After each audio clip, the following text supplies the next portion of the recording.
This mutation is called Attrition Warfare and it's displayed on Void Thrashing. We have two mutators active, we have Diffusion, and we have Minesweeper. So let's have a look at the masteries.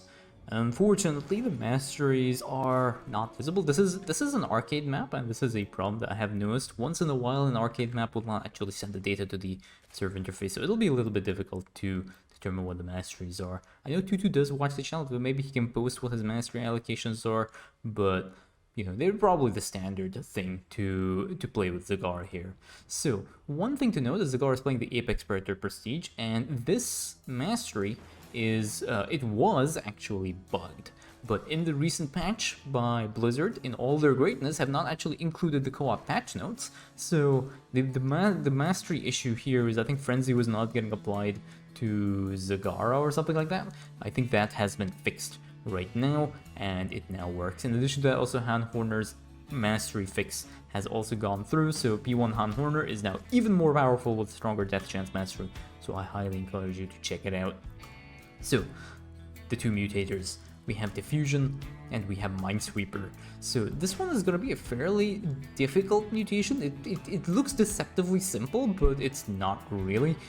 One of the things about Minesweeper is that the amount of damage that you can take to mines from the Minesweeper mutator is really high, and if you're not paying attention, you can end up losing your entire army, even though you're doing really well. Just one misstep and you'll end up losing your entire army. And you can see here, Banelings are being sent over now temporarily to just try and deal with some of these Spire Mines, because the thing that actually kills your army is not really the Widow Mines. The Widow Mines do hurt, but it's mostly Spire Mines, and as long as you're able to, like, you take these things out over there like that, it does reduce the chances that you'll end up losing your entire army, because those things deal an insane amount of damage. So that is going to be the underlying strategy if you are trying to play this mutation. So the first attack wave has spawned and should be dealt with reasonably easily by Zagara. Zagara does have her Banelings ready, but I think she's just going to wait until Zagara spawns, because, you know, why not? It is very easy to deal with there, and the Depths are starting to attack the spawning pool, and Zagara's out, uses a set of Hunter Killers as well, and she will be able to deal with this very quickly. So Zagara will start to push in. Now remember that there was a minefield over there. So one thing to note about the minefields from the Minesweeper mutator is that they spawn in little fields. So each field has maybe like 4 or 5 Widow Mines, and there's a certain number of Spire Mines as well that spawn. The exact numbers I cannot remember. They are available with a picture as well on Starcraft2Co-op.com's mutator page. There's a little picture of what a minefield looks like. So if you are, fortunate enough and you are playing Nova, for example, her Sabotage drones are perfect for dealing with the minefields. They have just the perfect amount of range so that they can take out the minefields very effectively, and each Sabotage drone can take out one minefield with a little bit of this to spare. So we can see that we have an observer here now, and this not observer, overseer. This overseer now is sieged up, so it gets a little bit of vision of these mines, and you can actually outrange these mines. There are a lot of units that can do that, but one of the things that works really well as well here, that works actually counter to Amon, is Zagara's Baneling Barrage, because because Diffusion is active, splash damage can get spread over to all the other units here, and you can see the amount of, to 250 damage, and each of these Spire Mines, this will end up going down, but you can probably see how much HP they have. They have a very small, it's like 25 HP or something along those lines, so not really too difficult. And you can see that when they're attacking this Widow Mine, which they have vision of, the Widow Mine deals diffusion damage to the Spire Mine that was there and ends up killing the Spire Mine, even though the Spire Mine does not, you do not have detection of the Spire Mine.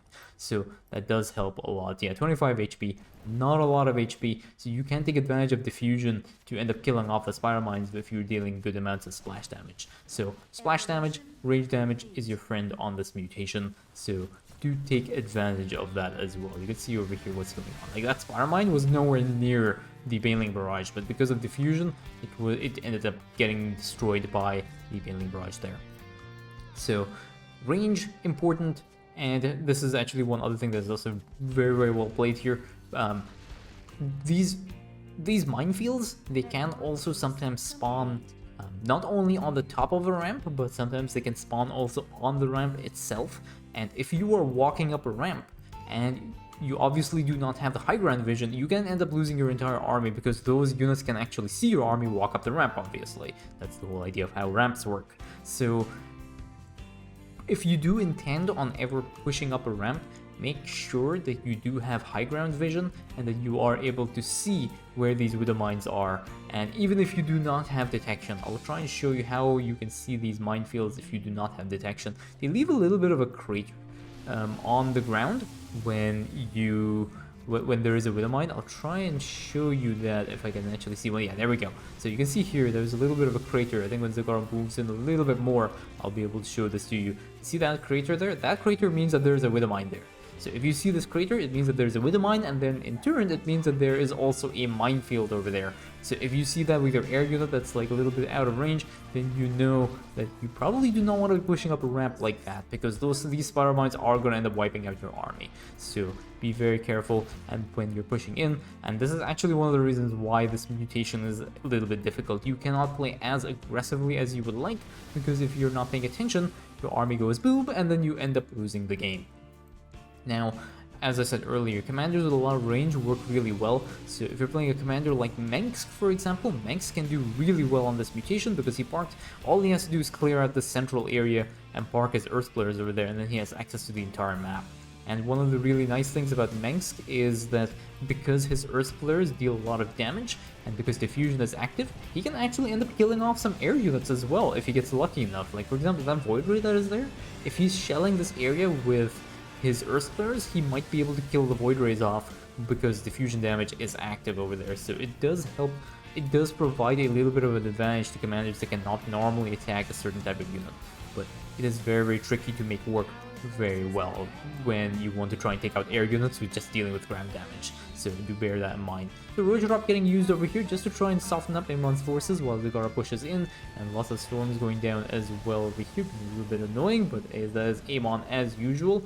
Bunch of Corruptors over here. They will get clipped by the Void Thrasher attack, but they should be able to deal with these Void Thrashers.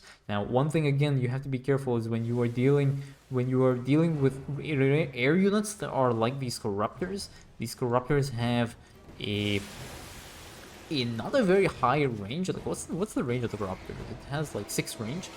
Diffusion I think is active over 5 range. I think Diffusion is active like over 5 range or 4 range, something like that. Again, as I said, it's available on Starcraft2Co-op.com. I cannot remember the exact numbers, but when you're dealing with low range units, you will have to be careful that you do not get too close to the unit you're trying to deal with. Obviously, as well, do not use melee units. Do not be like that. I think I casted the game of Rock Slapping Champions. I don't know if it was this mutation specifically, but some guy decided to play Artanis and you went for Zealots on a Diffusion Mutator. Do not do that. You are going to have a really bad time and you will end up losing a lot of your army because melee units just do not work against Diffusion. Diffusion hard counters melee units of all types. Like, I don't think there's any melee unit that I can think of that can actually deal with Diffusion. It's just not how Diffusion is meant to be played. You need to use range. So another attack wave over here, and Zagara's Baneling Barrage dealing a good amount of damage, and these Dark Templars will actually start to run away for some odd reason. I think we got hit once and they're like, oh, I think I probably want to avoid this. But at this time, Zagara's second Baneling Barrage has been recharged, and she's able to instantly clean out this area, or this attack wave. Now Zagara wants to actually try and clear this area, so she's going to be using a set of Hunter Killers, and these Hunter Killers will be able to clear out some of these Widow Mines and Spiral Mines. There's still, I think, 2 Widow Mines and maybe a few more Spiral Mines there. One Spiral Mine does go down, a Widow Mine does get cleared out as well. One last pylon remaining, and that should be good to go. So Zagara just making sure again that there's no random shenaniganry by Amon, and this area now is good to go, and she's going to be putting down a hatchery, and you will see why in just a little bit. So another hatchery over here with 2 Spore Crawlers, and now Zagara is getting her Corruptors ready, and they will be able to charge in and deal with this next area. Now remember that there is a Hybrid Dominator over here, so this is going to get a little bit tricky. And if you're not careful, a Hybrid Dominator's Plasma Blast can end up wrecking your entire army because your air units tend to clump up, and Plasma Blast deals splash damage. It's not a single target AoE. It's a very, very small AoE, but it is a it is an AoE nonetheless. So this might be actually a bit of a problem. These Corruptors all ended up clumping up, and yeah, they ended up getting smoked there by that one Hybrid Dominator. And that is actually 13 Corruptors lost right now, which is very unfortunate. Zagara has to deal with this Hybrid Dominator by herself, uses a set of Hunter Killers and using her Roach Drop as well. These Roaches will be able to kill off this one Hybrid Dominator. Corruptor as well, taking out that one carrier. Now, at least the Hunter Killers, I think, ended up killing off this carrier. And now Zagara has to get out of there because she's taking a little bit too much damage, and you kind of do not want to lose your hero unit while you're dealing with this. So these two Corruptors will end up dying right now, and there should be an attack wave coming up sometime soon. It might get a little bit tricky because Zagara's back in her base. Some more Immortals over here. Oh, Zagara's back, ready to fight, join the fray, and now she's going to be able to charge in right then and there. So there is a minefield over there as well, so Zagara has to be very careful with how she chooses to engage this. Does not really want... I don't think she's in the mood of getting smoked by these with the mines.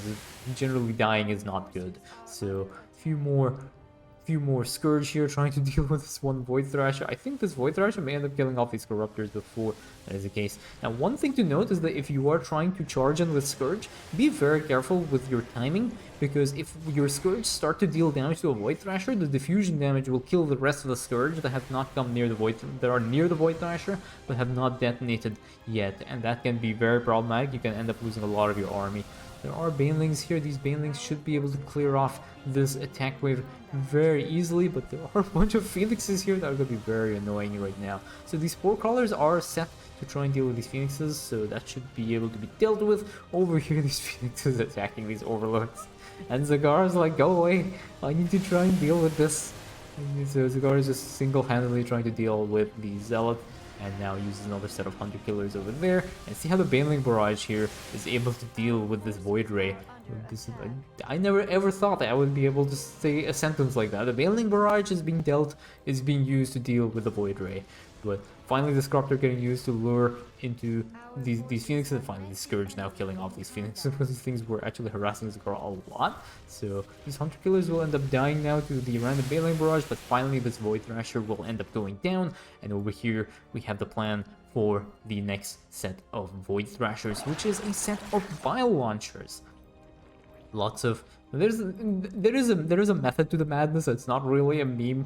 You kind of do know this base is not particularly easy to push into if you are trying to clear this mission reasonably effectively without getting completely murdered by Amon. There are a lot of units, which means Diffusion is going to make those units even more tanky, and on top of that as well, this area is going to be filled with Widow Mines and Spider Mines because of the Minesweeper Mutator, which means that you're going to have a very difficult time pushing in and effectively engaging these Void Thrashers. So generally, using this kind of splash damage here, these Bile Launchers now are just going to start shelling away at this Void Thrasher, and because they're going to start shelling away at this Void Thrasher, the diffusion damage is going to get applied to the units around them, and the units around them will end up dying, so you're kind of getting free hotshots at Amon's army and weakening them, and then by that time the a few Void Thrashers are down, then you will have a little bit of an easier base. Now this might be just enough Banelings, I'm not really sure, it might be a little bit close. Yeah, just enough Banelings are able to deal with this. I think there are a few Dark Templars over there. Yeah, there's one Dark Templar over here, they're being a little bit annoying.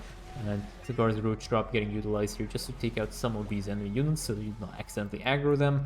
And there's a Widow Mine over here, which might be... Actually, I think there are two Widow Mines here. Yeah, there are two Widow Mines there, so Zagara will have to be a little bit careful. If she ends up rallying her Banelings across here, she might end up losing her entire army, so this might be a bit of a problem. But you see, these Bile Launchers now are getting a lot of good value as they're actually attacking this Void Thrasher. So Void Thrasher is spreading its diffusion damage across all the enemy units around it, and again, likewise, it'll happen as well over here and with this Void Thrasher. So these enemy units will end up dying, and or at least whatever enemy units will end up dying might help a little bit at least, especially if they're these spellcaster units that don't really have a lot of HP like High Templars. So that just ends up taking out a little bit of a problem that you'll have to deal with in the mission before you actually try and engage it. So again, these Bile Launchers now will start to target this Void Thrasher as well, weakening some more of these enemy forces, and Zagara is going to get Ray and try and deal with the next attack. Was there an attack with? Oh no, I think there was a set of Widow Mines here that had not been cleared out. See how they were tucked away at the back here? And this is the one thing you need to be careful. These Widow Mines can sit in like any nook and cranny there, so you need to be careful when you're charging. But I think there should be another attack wave spawning sometime soon. Zagara is going to slowly start to push in right now. Doesn't really want to bite off too much. Attack wave has started to spawn, and now these Bile Launchers will start to attack here. There are a lot of disruptors over here, and Zagara does get deep tunneled across to try and deal with this. Disruptors are going to try and aggro Zagara. I don't know whether that was intentional to keep the disruptor purification nodes off her Bio Launchers. So what should Zagara did is they moved Zagara forward and caused the Disruptors to retarget on Zagara because Zagara has higher aggro priority. So because of that, the Disruptors actually did not target the Bio Launchers. I'm not sure whether that was intentional or by accident.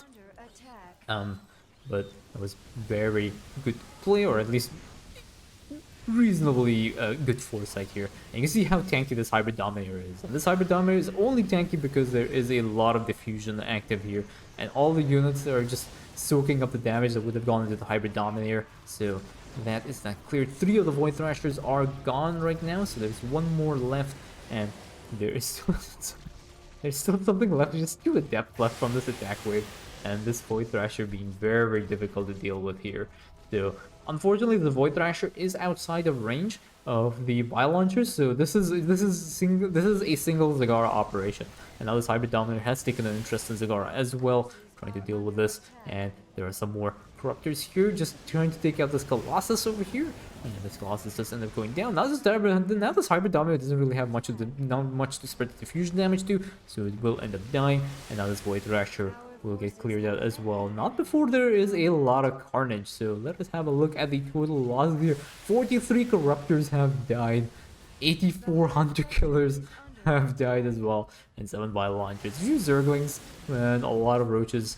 And we have also a lot of Scourge here. So this is good. I think, yeah, okay, that is actually really good there. So all the Void Thrashers have been cleared, and Sergeant's Hammer Fortress barely saved, and that is GG.